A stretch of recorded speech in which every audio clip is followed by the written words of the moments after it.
Alcohol phenol इथरच्या second लेक्चरमध्ये आपल्याला काय बघायचं आहे तर आज फिनॉल्स बघायचे आहेत. फिनॉलचं क्लासिफिकेशन, फिनॉल डेफिनेशन, इथरचं क्लासिफिकेशन, इथरचं डेफिनेशन. छोटासा व्हिडिओ आहे, जास्त वेळ लागणार नाही अल्कोहोलसारखा. तर काय बघायचं आहे फिनॉल्स. पण फिनॉल बघायच्या अगोदर अगेन आपल्याला काय बघायचं एकदा अल्कोहोल्स म्हणजे काय, अल्कोहोल कसे तयार केले होते. अल्केनमधला एक हायड्रोजन आपण रिप्लेस केला आणि OH ग्रुप्स अटॅच केला. आता काय करायचं आहे फिनॉल्स आर, मी पहिल्यांदा डेफिनेशन लिहितो, अतिशय सोपी डेफिनेशन आहे, समजते का बघा. द कंपाउंड्स, बघा डेफिनेशन काय, compounds in which hydroxy group is directly attached to benzene ring. बघा अशी कंपाउंड्स की ज्यांच्यामध्ये OH ग्रुप हा बेन्झीन रिंगला डायरेक्टली अटॅच असतो. म्हणजे आपल्याला फिनॉल माहीत पाहिजे असतील किंवा फिनॉल शिकायचे असतील तर दोन गोष्टी यायला पाहिजेत, एक OH ग्रुप आणि दुसरी बेन्झीन रिंग. बघा जर आम्ही दोन्हीला सर्कल केलेला आहे, बेन्झीन रिंगला जर OH ग्रुप डायरेक्टली अटॅच असेल तर त्याला आपण म्हणायचं फिनॉल. मग फिनॉलचे काही स्ट्रक्चर्स बघूया का, कसं तयार करतो आपण फिनॉल. मी तुम्हाला बेन्झीनचं स्ट्रक्चर देतो बघा. हे what is the structure of benzene, what is the formula, C6H6. यातून एक हायड्रोजन रिमूव्ह करा आणि त्याच्यामध्ये काय ऍड करा, एक OH ग्रुप ऍड करा. स्ट्रक्चर काय होईल बघा, बेन्झीन रिंगला तुमच्या डायरेक्टली इकडं OH अटॅच असेल, this compound is called as a phenol. कधीही ऑर्गॅनिक केमिस्ट्रीमध्ये बेन्झीन रिंगला OH ग्रुप डायरेक्टली अटॅच असले तर फिनॉल म्हणायचं. मग तुम्ही ह्याला फिनॉल म्हणणार का, इकडं लक्ष द्या, लिहून घेऊ नका. याला तुम्ही फिनॉल म्हणू शकता का, whether this compound is a phenol or not.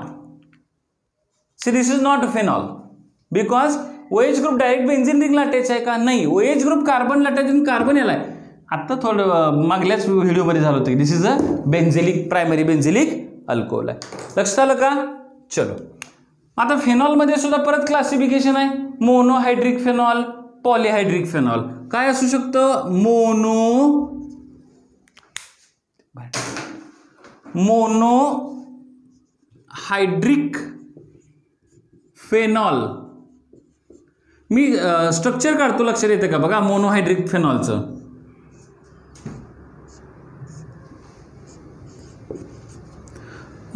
किंवा आता तिथं लिहिलेलं आहे, इथं फेनॉल आहे.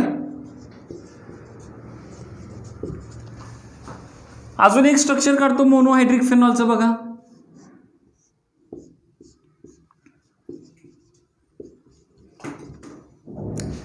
तुमच्या बेन्झीन रिंगला जर डायरेक्टली OH अटॅच असेल आणि इतर कोणतेही ग्रुप्स अटॅच असू दे, पण किमान एक OH ग्रुप बेन्झीन रिंगला जर डायरेक्टली अटॅच असेल तर त्याला काय म्हणायचं, तुम्ही भरू नका, CH3 तर जोडलं आपण.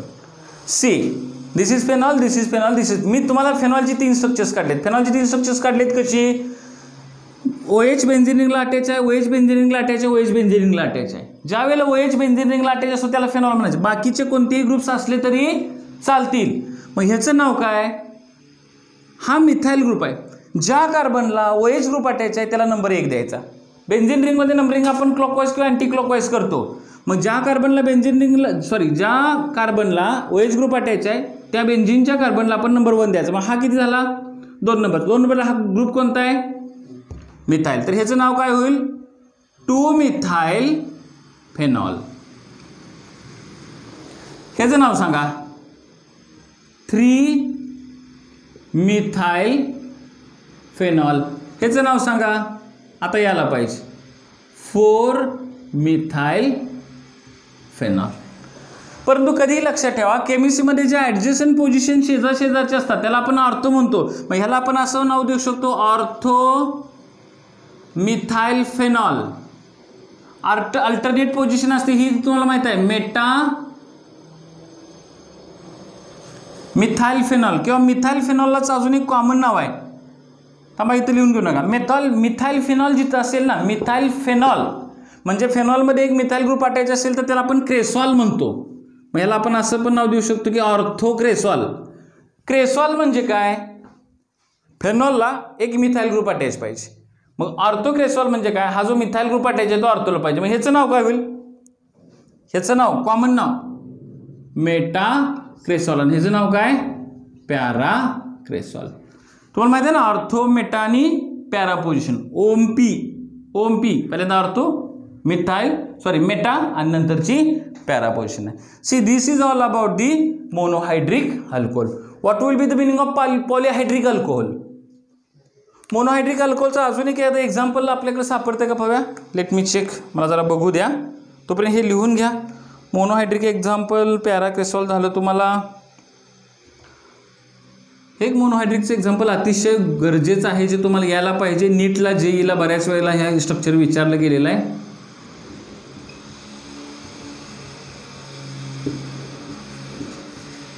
ह्याचं नाव काय असू शकतं 2,4,6 काय 2,4,6 ट्राय नायट्रोफेनॉल आणि ह्याला कॉमनमध्ये म्हणतात पिक्रिक ॲसिड. जे पिक्रिक ॲसिड नाव त्याचं IUPAC नोमेनक्लेचरमध्ये ॲक्सेप्ट केलं गेलेलं आहे.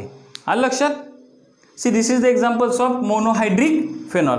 आता आपल्याला काय करायचं आहे पॉलिहायड्रिक फेनॉल. पॉलिहायड्रिक फेनॉलसाठी हे लिहून घ्या. मी इथं जागा करतो.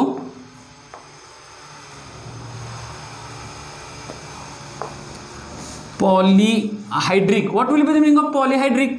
अल्कोहोलमध्ये झालंय की आपल्याला पॉलिहायड्रिकचा अर्थ काय असू शकतो एकापेक्षा जास्त OH ग्रुप जर बेन्झीन रिंगलाच डायरेक्टली अटॅच असेल तर त्याला आपण म्हणतो पॉलिहायड्रिक फेनॉल. पॉलिहायड्रिक फेनॉलचं एक्झाम्पल कसं असेल बघा. मी आता इथं एवढ्यात थोडासा शॉर्टकट मारतो. तुमच्यासारखंच करणार आहे मी इथून पुढं. शॉर्टकट मोनो शब्द काढला पॉली घेतला. तर एक स्ट्रक्चर काढूया आपण इथं. OH हां इथं 2 OH जोडले का बघा जोडलेले आहेत. अजून एक एक्झाम्पल असू शकतं का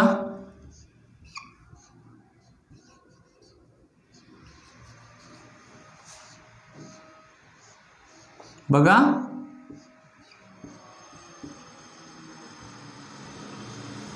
त्याला आपण पॉलिहायड्रिक फेनॉल म्हणू शकतो का. म्हणू शकतो की काय. एकापेक्षा जास्त OH ग्रुप्स आहेत ना 1 2 1 2 1 2 आणि ते डायरेक्टली बेन्झीन रिंगला अटॅच आहे. That's why this is called as a phenol. पण एकापेक्षा जास्त हायड्रॉक्सी ग्रुप असल्यामुळे ह्याला पॉलिहायड्रिक फेनॉल पण म्हणतो. मग ह्याचं IUPAC नाव काय होऊ शकतं बेन्झीन 1,2-डायओल. IUPAC नोमेनक्लेचर 11वी मध्ये झालेलं आहे. बेन्झीन 1,2-डायओल. मग ह्याचं नाव काय असू शकतं तुम्हाला यायला पाहिजे बेन्झीन 1,3-डायोल आणि ह्याचं नाव काय बेन्झीन 1,4-डायोल. बरोबर आहे का. See this is called as a commonly catechol म्हणतात ह्याला. ह्याला आपण नाव देऊ शकतो रिसॉर्सिनॉल. रिसॉर्सिनॉल आणि माझ्या माहितीनुसार ह्याला म्हणतो आपण क्युनॉल. ह्याला आपण काय म्हणतो क्युनॉल. ही कॉमन नाव आहेत. कॅटेकॉल रिसॉर्सिनॉल क्युनॉल ही common name of the polyhydric alcohol. आता पॉलिहायड्रिक अल्कोहोलचं अजून एक एक्झाम्पल इथं दिलंय बघा. काय असेल हे पण लिहून घ्या. नंतर व्हिडिओ पॉज करून स्क्रीनशॉट काढून घेतला तरी चालेल. हे बेन्झीनची रिंग याला इकडं OH इकडं OH. What is the category of this. This is called as a trihydric phenol. Trihydric phenol आणि ह्याचं नाव कसं होऊ शकतं बेन्झीन चलो 1 2 3 ट्रायहायड्रिक 1 2 3 ट्रायओल. हायड्रिक नाही ट्रायओल होणार आहे. आलं लक्षात. आणि this is called as a commonly pyrogallol. हे पण नावं लक्षात ठेवा. कधीतरी CETला वगैरे विचारली तरी स्ट्रक्चर्स माहीत पाहिजेत. लक्षात आलं. चल आता काय करायचं आपल्याला. Last part of this content is the इथर. लास्ट पार्ट कुठला असणार आहे तुमचा इथर. व्हिडिओ पॉज करा व्हिडिओ. तोपर्यंत मी हे क्लीन करून घेतो. काय बघायचं आपल्याला इथर्स.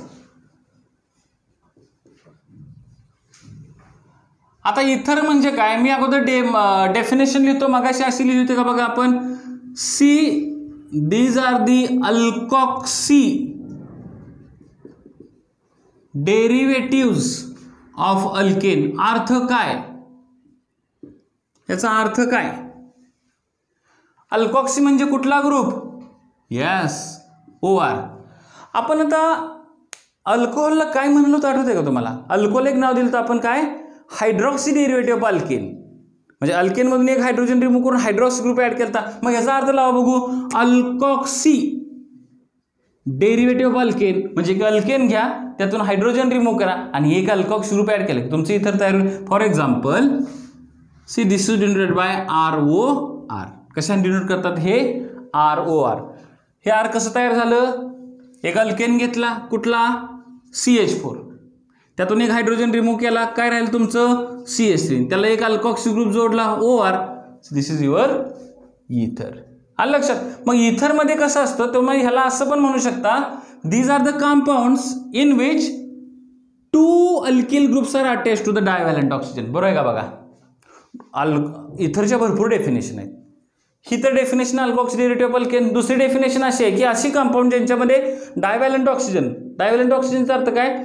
असा ऑक्सिजन ज्याची व्हॅलन्सी 2 आहे, 2 व्हॅलन्सी ऑक्सिजनला 2 अल्किल ग्रुप अटॅच असतात. ते अल्किल ग्रुप म्हणजे R, की जे सेम असू शकतात, वेगळे पण असू शकतात. मग ह्याची अजून एक डेफिनेशन असू शकते, the compounds which contains 2 same or different काय अल्किल ग्रुप्स अटॅच्ड टू, बरोबर आहे बोला, अटॅच टू डायव्हॅलंट ऑक्सिजन. म्हणजे एका ऑक्सिजनला 2 वेगवेगळे ग्रुप्स अटॅच असू शकतात. फॉर एक्झाम्पल हे ROR असू शकतं किंवा ROR डॅश पण असू शकतं. म्हणजे याच्यामध्ये काय असू शकतं, हा R डॅश आणि हा R 2 वेगवेगळे अल्किल ग्रुप्स असू शकतात. एक्झाम्पल घ्यायचं तर असं असेल का? बघा, एक्झाम्पल इथंच तयार करतो मी. झालं का? बघा, हे this is called as a dimethyl ether. नाव कसलं यायचं हे नंतर बघू. डायमिथाइल म्हणजे 2 मिथाइल ऑक्सिजनला अटॅच आहेत. मग हे स्ट्रक्चर असं पण असू शकतं किंवा अजून एक इथरचं एक्झाम्पल असं पण असू शकतो ना, CH3OC2H5. आता इथं काय झाले, 2 अल्किल ग्रुप ऑक्सिजनला अटॅच आहेत, 2 अल्किल ग्रुप ऑक्सिजनला अटॅच आहेत, पण इथं अल्किल ग्रुप सेम आहेत, इथं अल्किल ग्रुप वेगळे आहेत. C this is the second definition. आता अजून तिसरी definition. What is the name of this compound? बोला. लास्ट व्हिडिओत घेतले की आपण काय, अल्कोहोल. मी यातला हायड्रोजन रिमूव्ह करतो आणि R ॲड करतो. झालं का? बघा, इथं ह्याची मी डेफिनेशन अशी लिहितोय, अल्किल डेरिव्हेटिव्स ऑफ अल्कोहोल. होतंय का? चेक करा. अल्किल डेरिव्हेटिव्स ऑफ अल्कोहोल होतंय का? चेक करा. होतंय की? अल्कॉक्सी डेरिव्हेटिव्ह ऑफ अल्केन म्हणजे काय? अल्केन मधून एक हायड्रोजन रिमूव्ह करून अल्कॉक्सी ग्रुप ऍड करायचा. तर अल्किल डेरिव्हेटिव्ह ऑफ अल्कोहोल म्हणजे काय? अल्कोहोल मधून एक हायड्रोजन रिमूव्ह करून काय केलं तुम्ही, पण अल्कोहोल मधल्या हायड्रॉक्सी ग्रुप मधलाच H काढायचा, R मधला H काढायचा नाही. तर तुमचं काय होणार आहे? इथर तयार होईल. इथरची अजून एक गोष्ट, what is the name of this compound? आता तुम्ही म्हणा, हा काय प्रश्न आहे का? What is the name of this compound? Water. वॉटरमधले दोन्ही हायड्रोजन R ग्रुपनं सबस्टिट्यूट करा, तुमचा इथर होतोय का? बघा, these are the compounds obtained by replacing both the hydrogen of water by same or different alkyl group. Water मधले दोन्ही हायड्रोजन जर आपण एकसारख्या किंवा वेगळ्या हायड्रोजन R ग्रुपनं जर रिप्लेस केले तर आपण काय म्हणू शकतो? त्याला इथर म्हणू शकतो. मग इथरच्या 4 डेफिनेशन करू शकतो. Out of this definition you should learn. तुम्ही पहिली डेफिनेशन लर्न करावीच लागेल. मग आता काय करायचं आपल्याला? इथरचं क्लासिफिकेशन करायचं आहे. आता इथरचं क्लासिफिकेशन कसं असणार आहे? इथरचं रिप्रेझेंटेशन काय आहे? What is the form functional group और what is the representation of ether काय आहे? तर ROR. हे 2 R ग्रुप जर सेम असतील तर this ether is called as a symmetrical ether. काय याला म्हणायचं आपण? Symmetrical ether. This is also called as a simple ether. ह्याला अजून एक नाव काय? Simple ether. For example CH3O CH3, C2H5O C2H5. तुम्ही म्हणा आम्हाला आता आज या लेक्चरला सरांचा चेहरा दिसत नाही का, तर माझं तोंड सारखं इकडंच असते. लिखाण भरपूर असतं ऑर्गॅनिक केमिस्ट्रीमध्ये, बरोबर आहे. ह्याला आपण म्हणायचं मिथाइल इथर. अर्थ कळतोय का? डाय म्हणजे किती? 2. मिथाइल म्हणजे 2 मिथाइल ग्रुप झाले ना. असा इथर की ज्याच्यामध्ये 2 मिथाइल ग्रुप. 2 मिथाइल ग्रुप कुणाला अटॅच असणार? ऑक्सिजनला. मग 2 मिथाइल म्हणजे एकसारखे ग्रुप झाले का? ह्याचं नाव काय होईल? डायइथाइल इथर. ह्याला आपण म्हणूया आपण डायइथाइल इथर. And C this is the example of your symmetrical इथर. मग जर सिमेट्रिकल इथर एक क्लास असेल तर दुसरा क्लास कसा असणार आहे? अनसिमेट्रिकल. अनसिमेट्रिकल वर्ड आहे की आपण असिमेट्रिकल आहे ते जस्ट चेक करूया, गोंधळ व्हायला नको आपल्याकडं. Symmetrical and unsymmetrical. काही काही ठिकाणी असिमेट्रिकल वापरतात. आपण टेक्स्टबुकमध्ये आहे तोच वापरूया. असिमेट्रिकल इथर काय अर्थ असू शकतो? असिमेट्रिकलचा अर्थ काय असू शकतो? बोला. सिमेट्रिकल म्हणजे 2 अल्किल ग्रुप सेम पाहिजेत. अनसिमेट्रिकल म्हणजे कसे असणार? 2 अल्किल ग्रुप वेगळे पाहिजेत. For example CH3O C2H5. ह्याचं नाव काय? इथाइल मिथाइल इथर. बरोबर ना? किंवा अजून असं स्ट्रक्चर असू शकतं. ही बेन्झीन रिंग आहे. ह्या बेन्झीन रिंग इकडे ऑक्सिजन इकडे CH3 असेल तर ह्याला आपण काय देऊया नाव? मिथाइल फिनाइल इथर. किंवा दिस इज ऑल्सो कॉल्ड ॲज ॲनिसोल. कॉमनमध्ये ह्याला ॲनिसोल म्हणतात, जे IUPAC काय केलं आहे? ॲक्सेप्ट केले गेलेलं आहे. लक्षात आलं का? See this is the definition and classification of the ether. What is the definition of ether? Definition काय इथरची? Alkoxy derivative of alkane. How it is classified? तुमच्या इथरमध्ये जे 2 अल्किल ग्रुप्स आहेत ते जर सेम असतील तर सिमेट्रिकल इथर, वेगळे असतील तर अनसिमेट्रिकल इथर त्याला आपण म्हणतो. चला आता आपल्याला एक नवीन कॅटेगरी शिकायची आहे इथरची, that is called as a cyclic ether. कुठले? सायक्लिक इथर. सायक्लिक इथरचा अर्थ काय असतो? एक सायकल असणार आहे. For example CH2CH2O. मग इकडे ऑक्सिजन आहे, इकडे CH2 अटॅच आहे, ह्या ऑक्सिजनला CH2 अटॅच आहे. दिस इज इथर. हे काय झालं? इथर. आणि असं स्ट्रक्चर असेल तर त्याला काय म्हणायचं? ऑक्सिरेन. ह्याला काय म्हणायचं आपण? ऑक्सिरेन. आता लिहून घेऊ ना, लक्ष द्या. ह्याला आपण काय म्हणतो? ऑक्सिरेन. आणि ह्याला अजून एक नाव आहे. This group is also called as epoxy. ह्याला आपण काय नाव देतो? Epoxy group. कधीही लक्षात ठेवा, एका ऑक्सिजनला इकडे 2 कार्बन अटॅच असले त्याला ऑक्सिरेन तर म्हणा, किंवा काय म्हणायचं त्याला? इपॉक्सी. मग हे तुमचं सायक्लिक इथर असू शकतं का? सॉरी, CH3CH CH2 ऑक्सिजन, इकडं ऑक्सिजन असू शकतं की. कसं काय? आता ह्याला आपण नाव कसं द्यायचं? ऑक्सिजनला 1 नंबर द्यायचा, 2 नंबर याला, 3 नंबर याला. जर ऑक्सिरेन नाव द्यायचं असेल तर ऑक्सिजन पासून सुरुवात करायची. 1 2 3 सायकल आहे ना. आणि सायकलमधल्या प्रत्येक चेनला आपण काय करतो? नंबरिंग. सायकलमधल्या प्रत्येक आयटमला नंबरिंग करतो ना. ऑक्सिजनला 1 द्यायचा, ह्याला 2 3. बरोबर आहे ना? मग 2 मिथाइल नाव कसं आहे बघा? 2 मिथाइल ऑक्सिरेन. किंवा इपॉक्सी डेरिव्हेटिव्ह लिहायचं असेल तर कसं? इपॉक्सी म्हणजे हे स्ट्रक्चर. इपॉक्सी म्हणजे CH2CH2 ऑक्सिजन असेल. मी इथं आहे का हे स्ट्रक्चर बघा? C this is the structure that is called as epoxy. हे स्ट्रक्चर कुठलं झालं? इपॉक्सी. इपॉक्सीमध्ये कसं आहे? 1 आणि 2च्या मध्ये ऑक्सिजन आहे. हा लक्षात. याला कसं असणार आहे? 1 2 1 2 3. तर मग जस्ट आय विल चेक, माझ्या लक्षात नाही. 1 2 इपॉक्सी प्रोपेन. ह्याचं नाव काय? 1 2 इपॉक्सी प्रोपेन. आता थोडंसं चेक करूया आपण. प्रोपेन म्हणजे किती कार्बन? 3 आहेत का कार्बन?